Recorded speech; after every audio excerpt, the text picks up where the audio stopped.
Euh, Nous allons maintenant, nous arrivons au terme de ce colloque et pour conclure, je me tourne vers Isabelle Derville. Bonjour. Vous êtes conseillère environnement et décarbonation à la délégation interministérielle au développement de la vallée de la Seine. Bonjour à tous. Un mot de présentation peut-être sur la délégation interministérielle au développement de la vallée de la Seine en introduction. Oui, d'accord.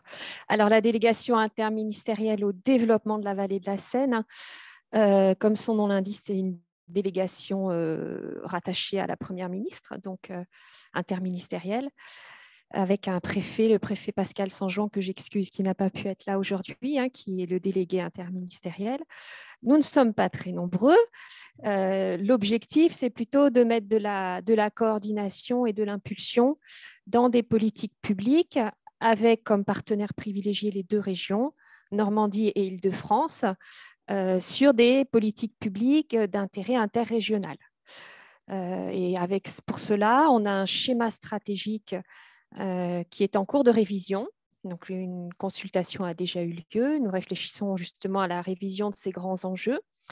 Et un outil de planification qui est un contrat de plan interrégion, État et les deux régions, donc avec des moyens financiers sur les grandes priorités qui se dégagent pour la vallée de la Seine. Donc, il y a déjà eu un premier contrat de plan État-région depuis donc un schéma stratégique en 2013, un contrat de plan depuis 2015, comme l'indiquait le président Dugouin-Clément tout à l'heure, autour des grands enjeux qui se confirment, mais qui prennent une dimension beaucoup plus écosystémique. Si je reprends un petit peu quand même les grandes orientations qui ont pu être échangées cet après-midi.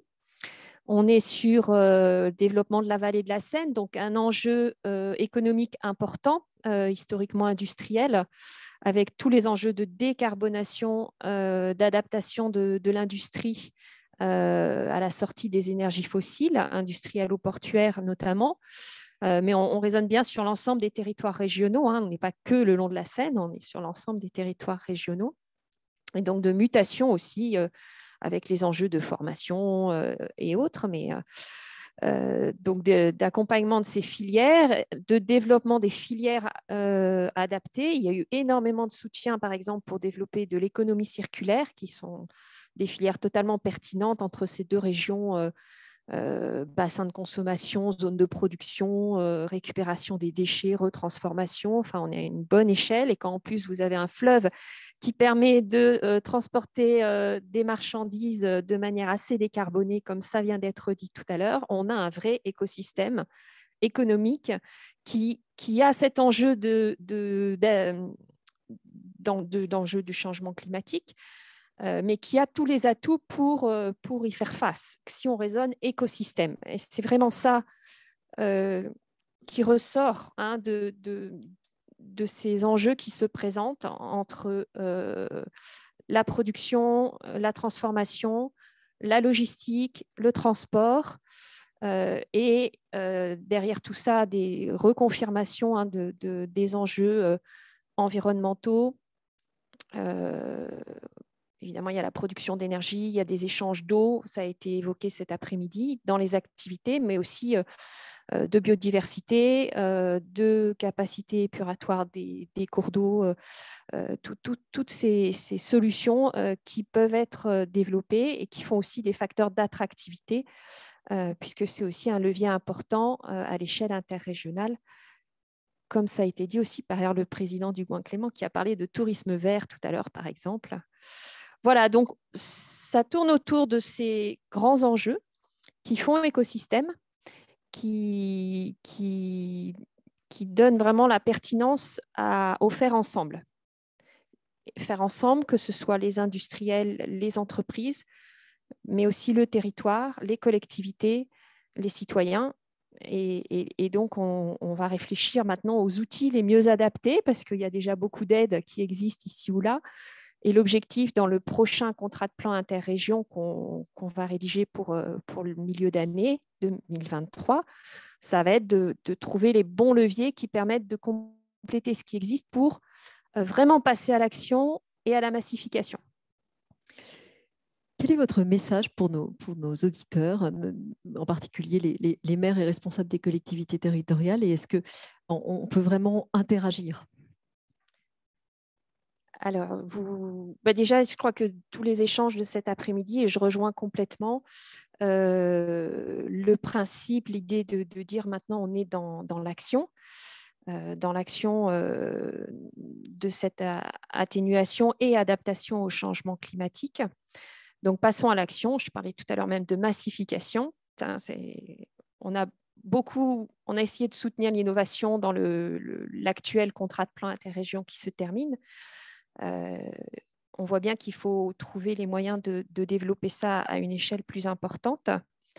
Et cette action, ça a été dit tout à l'heure, je le reprends aussi, il faut faire écosystème, et donc elle est aussi à mener ensemble. Alors pour les collectivités, vous avez organisé cet après-midi Seine en partage. Je pense que c'est une très bonne initiative, et ça montre bien l'enjeu de la Seine et de l'eau en général autour de ces sujets du changement climatique, de l'adaptation à cette nouvelle économie et du partage des usages.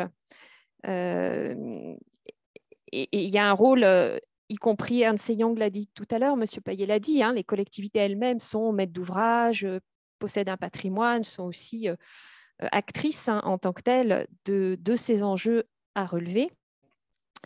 Donc, le rôle des collectivités et des maires auprès de la population et des citoyens, tant dans la mobilisation que dans l'acceptation des projets, l'idée de passer à l'action, c'est d'avoir des projets. Les projets vont arriver sur le territoire.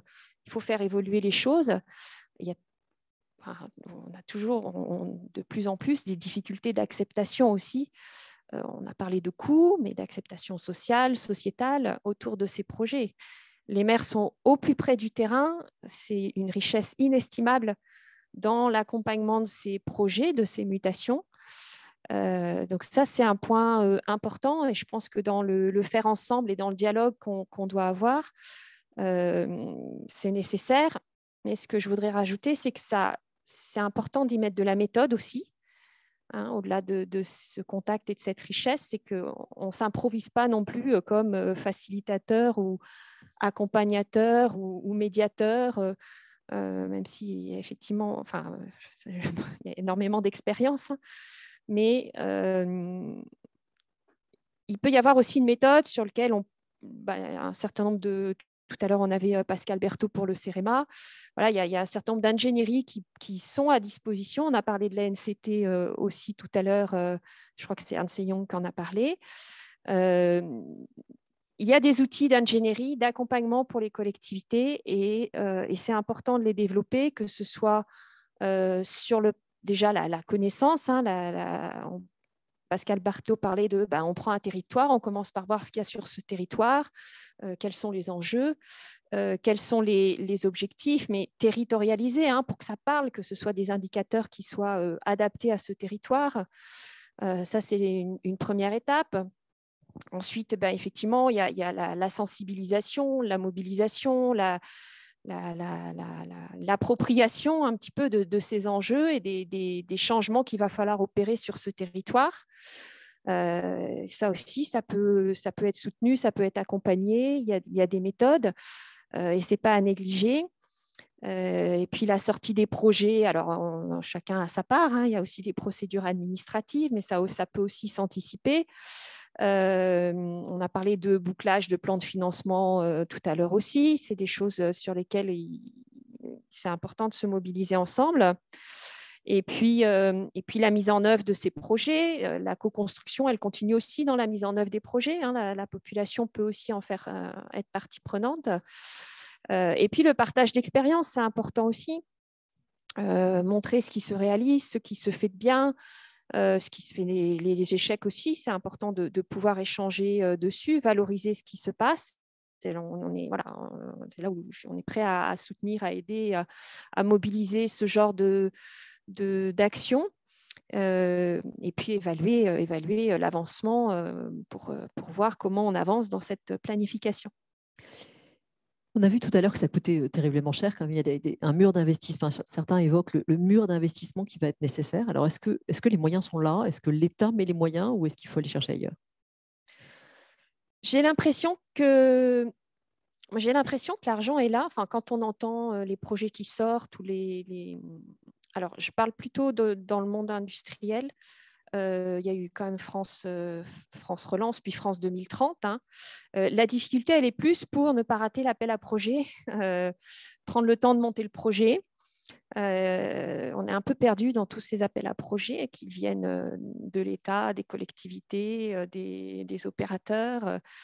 Je sens qu'il y a, enfin, voilà, déjà, si on exploitait mieux les opportunités qui peuvent exister, on répondrait sans doute à davantage de demandes de soutien financier, même si il peut y avoir aussi des difficultés à boucler des plans de financement. Un autre point où ça peut frotter parfois, vous l'avez évoqué entre les lignes, c'est la résistance éventuelle des citoyens. Enfin, on voit certains projets qui sont quand même mal accueillis. Alors, est-ce que ça évolue, ça? Et est-ce que les sujets, enfin, parce que les citoyens sont à la fois très sensibilisés maintenant, quand même, les plus jeunes, aux enjeux du climat. Est-ce que pour autant, le passage de cette sensibilisation générale à la mise en œuvre d'un projet qui peut ne pas arranger tout le monde, parce que on a parlé bassin, on a parlé plein de choses, voilà. Est-ce que maintenant, on est plus prêt à faire des sacrifices en vue de résoudre cette crise? Alors, c'est un petit peu le paradoxe, c'est-à-dire que avant, on avait des experts qui connaissaient les choses et puis qui suffisait qu'ils parlent et tout le monde écoutait parce que c'était les experts. Et maintenant, effectivement, tout le monde a son avis à donner sur tout. Les réseaux sociaux sont là pour ça et tout le monde se sent expert et le sachant et donc peut remettre en cause beaucoup de choses. Voilà. Et je pense que ce qui est important, on n'est jamais à l'abri de choses qui partent mal et ça ne vient pas forcément du local non plus. Et ce qui est important, c'est de garder ce dialogue, et c'est là où les collectivités sont quand même en première ligne. Ce dialogue et ce ressenti de ce qui peut être compris ou mal compris sur le terrain, le plus en anticipation des choses, donc que les projets, et ça rejoint peut-être ce qu'on appelle la planification écologique, que les projets soient aussi assez partagés en amont et que la transparence, enfin, que la connaissance et le partage de ce qui est prévu dans la trajectoire bas carbone qu'on se donne. Donc, c'est les PCAET localement et puis voilà, il y a des enjeux à des échelles plus importantes qui peuvent aussi se décliner avec une planification qui soit transparente. Soit bien expliqué que la communication est essentielle, en fait. Oui, voilà, enfin, la communication derrière des objectifs bien partagés. Est-ce que vous avez des questions pour Madame Derville?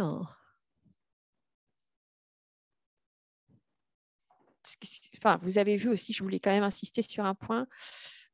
Avec la dernière table ronde, un élément structurant qui est quand même le fleuve, hein, la Seine, qui est un outil de décarbonation important. Hein, Dominique Ries l'a dit, c'est 4 fois moins d'émissions que le transport par la route, alors que ça pourrait être utilisé 4 fois plus en termes de volume. Donc, c'est assez structurant et derrière, il y a peut-être plein de conflits d'usage autour de la Seine, hein, puisqu'on est autour de Seine en partage. Il a parlé de linéaires utilisés pour le transport, mais effectivement, d'autres linéaires sont utiles à la biodiversité, aux activités récréatives et autres.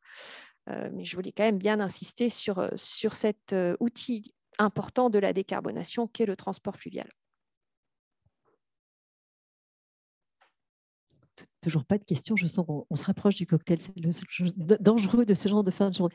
S'il n'y a qu'une chose à retenir, quel serait votre message de conclusion alors? Eh bien, écoutez, on a tous dit, il est urgent de passer à l'action et de l'imaginer de manière massive. Merci beaucoup, Madame.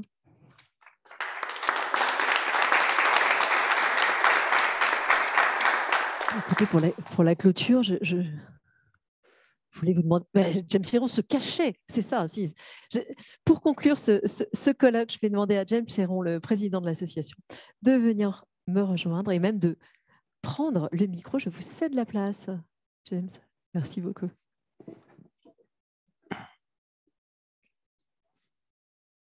C'est bien difficile de conclure après tant d'expertise et je ne suis pas un expert, donc je ne donnerai pas de leçons, contrairement à tous ceux qui, effectivement, chère madame, sur les réseaux sociaux viennent s'auto-proclamer sachant de tout. Et puis, effectivement, nous n'avons jamais été aussi près du cocktail qu'à cet instant.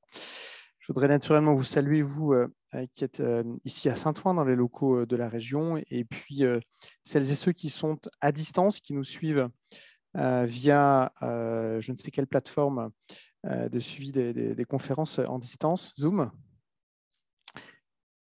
Il y a des évidences qui ont été oubliées et qui peut-être se réimposent à nous.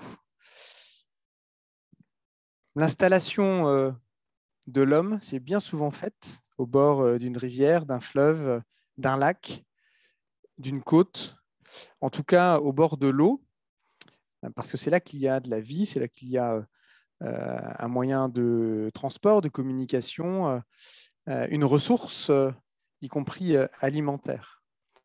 Et puis, depuis un certain temps, nous avions tourné le dos à nos rivières pour faire en sorte d'ailleurs qu'elles ne nous embêtent pas trop. Bien souvent, on les avait encadrées strictement avec des boquets bien bétonnés. Et nous avons construit nos urbanités en gommant un peu le fait fluvial. Et puis enfin, on se réintéresse à la rivière. Alors peut-être que nous avions pris un peu d'avance, et je dis nous avec beaucoup de modestie, il y a 20 ans, certains qui sont ici présents aujourd'hui étaient, alors il y a un peu plus de 20 ans d'ailleurs, 22 ans Pascal, je crois maintenant.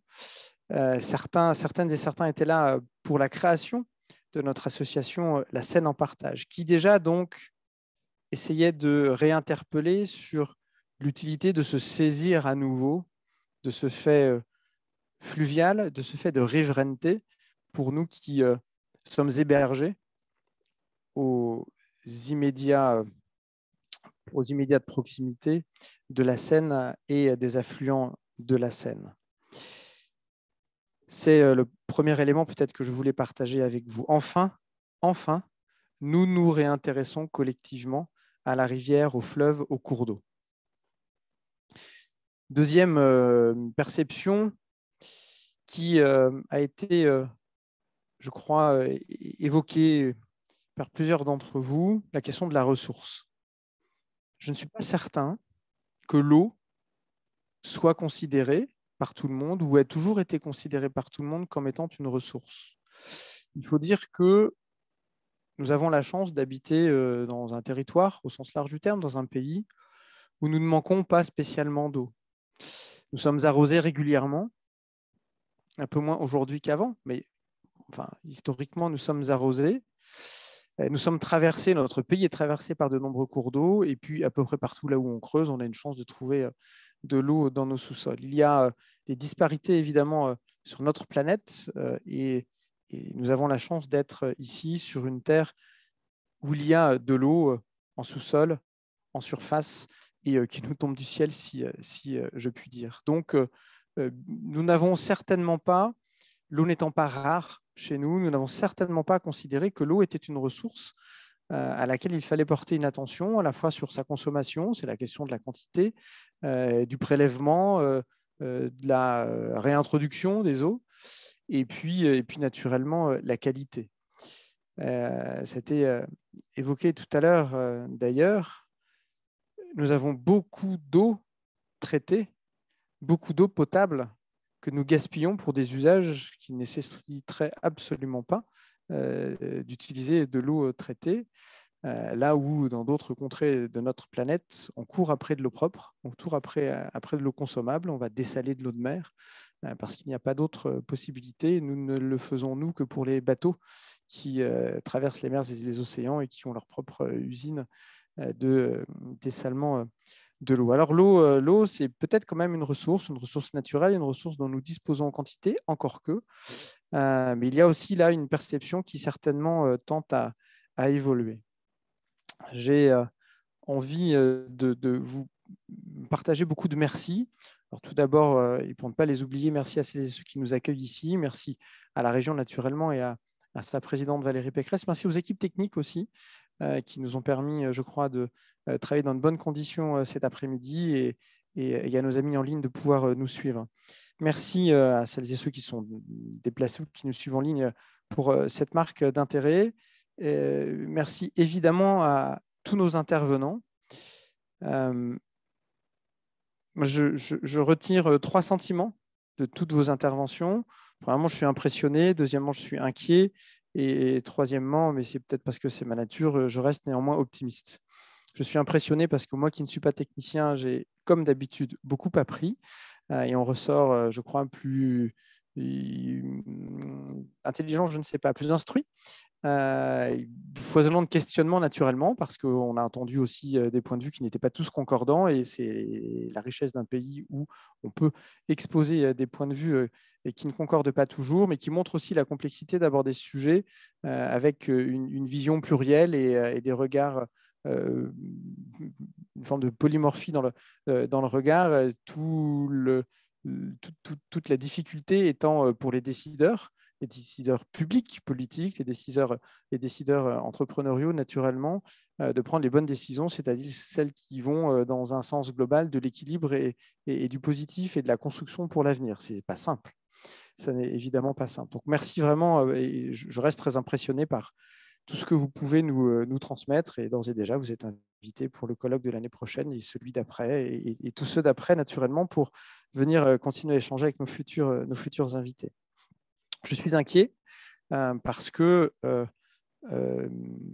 toutes et tous, vous avez quand même signifié qu'il y a effectivement une urgence. On s'interroge toujours avec Pascal, avec l'équipe, et j'ai oublié de les remercier naturellement du bureau du conseil d'administration de l'association, mais c'est l'occasion de le faire ici devant vous tous. Nous nous interrogeons naturellement quelques mois à l'avance sur la thématique que nous allons donner à notre colloque annuel. Cette année, les élus riverains face à l'urgence climatique. Il y a plusieurs données, les élus, c'est évidemment notre parti pris parce que nous sommes une association plutôt d'élus. Je dis plutôt parce qu'il y a aussi des associations, membres de notre association, mais ce sont sinon principalement des élus et des collectivités locales. Je remercie celles et ceux qui ont signifié que les élus étaient importants, qu'il était important de travailler avec eux. Ça n'est pas toujours le discours que nous entendons. Les élus des collectivités sont souvent un peu méprisés. Nous avons donc évidemment ce prisme-là, les élus riverains, c'est notre caractéristique à nous au sein de cette association. C'est un point de vue à l'urgence climatique. Cette interrogation, elle est venue chez nous il y a quelques mois. Nous pensons, parce que nous sommes très sensibles au sujet environnemental, celui autour de la rivière, qu'il y a une forme d'urgence à agir pour inverser une forme de cours des choses, pas inverser le cours d'eau, mais l'un d'entre vous tout à l'heure disait que sans l'intervention humaine, la Seine pourrait être de temps en temps à sec. Ce qui m'amène d'ailleurs à imaginer que dans notre sujet d'aujourd'hui, la Seine, la rivière, il n'y a pas que la Seine naturellement, elle peut être à la fois vecteur d'une forme de positivation d'action pour endiguer ce changement climatique. Elle peut être aussi victime de l'action humaine. Elle l'a été et elle l'est toujours. Et tout ce que vous avez pu dire de ce qu'elle apporte à notre écosystème montre que l'action de l'homme qui tente à impacter la Seine peut avoir un effet non seulement sur la biodiversité, ça a été dit, mais aussi sur les questions climatiques, que les actions que nous menons aujourd'hui pour protéger la Seine impactent elles-mêmes notre climat. Alors, c'est un élu de la Seine amont qui vous dit cela. Nous étions il y a quelques semaines dans la Bassée pour le lancement des travaux des casiers. Les casiers dans la Bassée, c'est quelque part pour préserver les urbanités autour de la Seine et la rivière elle-même et un certain nombre d'écosystèmes, mais en même temps, dans la Bassée, entre Montereau, là où je suis, et Provins, tout ce que l'on a créé en bassin d'eau a considérablement modifié le climat de ce micro-territoire. Donc, toutes nos actions ont naturellement des conséquences. Alors, il y a cette perception d'inquiétude qui tous et quelles que soient les différences que vous avez pu exposer dans vos points de vue, vous ont amené à une même conclusion, il faut agir. Vous êtes tous d'accord sur le fait qu'il faut agir. Ça tombe bien, c'est ce que nous essayons de prôner, nous, depuis un peu plus de 20 ans. Et c'est pour ça que, finalement, je suis néanmoins optimiste, parce que ce que d'aucuns ont pu contester, alors certains, y compris qui ont occupé les fonctions les plus importantes sur notre planète, continuent de tenir des discours niant totalement le fait même du changement climatique. Bon, je crois qu'il y a des causes perdues, et puis ce n'est pas nous qui réussirons et à son âge et avec son esprit à le faire changer d'idée. Ce qu'on peut faire peut-être, c'est empêcher qu'un jour il revienne au pouvoir en essayant de convaincre nos amis américains de s'engager sur d'autres voies, quelles qu'elles soient, mais en tout cas pas sur cette voie-là. Mais en dehors de quelques voix discordantes, je crois que tout le monde est conscient de cette urgence. Ce en quoi nous devons maintenant mettre beaucoup d'énergie, c'est faire en sorte que l'action arrive. Il y a 20 ans et 2 mois, puisque nous sommes en novembre, il y a 20 ans et 2 mois, le président de la République française disait devant le monde entier réuni à Johannesburg, la planète brûle, la maison brûle, la planète brûle, mais nous regardons ailleurs. Tout le monde aujourd'hui est conscient, tout le monde a regardé la maison qui brûlait, tout le monde est conscient qu'il y a une urgence. La vraie question, c'est qui va faire quoi ? Qui se met dans la peau du colibri, qui dit « moi je vais faire ma part, je vais prendre ma goutte d'eau pour éteindre l'incendie dans la forêt », qui fait comme le tatou en disant « mais t'es fou, avec ta goutte d'eau, tu n'éteindras jamais l'incendie dans la forêt ». Donc finalement, laissons la forêt brûler. Il y a cette urgence aujourd'hui, chacun en est conscient, la question est qui va faire quoi? Alors évidemment, les acteurs réunis aujourd'hui, s'ils sont là, et quelles que soient parfois les divergences qui ont été exposées, je pense chacun a cette conscience et sa volonté d'agir, y compris en défendant les intérêts qui sont ceux de son entreprise, de sa collectivité, de son institution, de sa vision, naturellement. Je crois que nous avons, nous, une responsabilité en tant qu'élus d'aller vite. On ne parle plus à 100 ans ou à 50 ans ou même à 20 ans. Les chiffres qui ont été donnés, c'est les chiffres de la température en 2050. Enfin, c'est demain, on ne sera pas mort. Hein. On ne sera pas mort. La vraie question, c'est est-ce que nos enfants ou nos petits-enfants, eux, auront les moyens de vivre sur une planète qui est notre maison qui brûle. Alors, je crois que notre prochaine cible, je regarde Pascal, notre prochaine cible, ça va justement être les jeunes générations. On essaye évidemment de participer à cette sensibilisation des jeunes générations parce que c'est leur planète que nous avons abîmée, nous collectivement et dans le temps naturellement, que nous avons abîmée et qu'il nous faut aujourd'hui préserver, voire restaurer. Et, ici, dans cette maison où je suis vice-président en charge des lycées, nous avons évidemment des actions en direction des quelques 500 000 lycéens de la région de en matière écologique, environnementale, avec des éco-délégués, avec beaucoup d'actions pédagogiques et d'actions qui viennent impliquer les élèves eux-mêmes et les équipes pédagogiques. Je crois que nous pouvons faire la même chose avec l'association La Seine en Partage en allant mobiliser les jeunes générations et notamment les enfants des collectivités riveraines de la Seine et des affluents. Et nous avons, je vois un certain nombre d'élus naturellement dans cette salle, nous avons des assemblées de jeunes. Ce sont les conseils municipaux des enfants, les conseils municipaux des jeunes, qui, dans nos communes, sont des enfants qui sont déjà engagés pour une forme de cause publique. Et je crois que nous allons essayer de les mobiliser dans les prochains mois sur ces sujets environnementaux, avec l'appui des collectivités naturellement, hein, mais sur ces sujets environnementaux et notamment sur le sujet de la riverainité et sur le sujet de l'urgence climatique pour nous, les communes riveraines.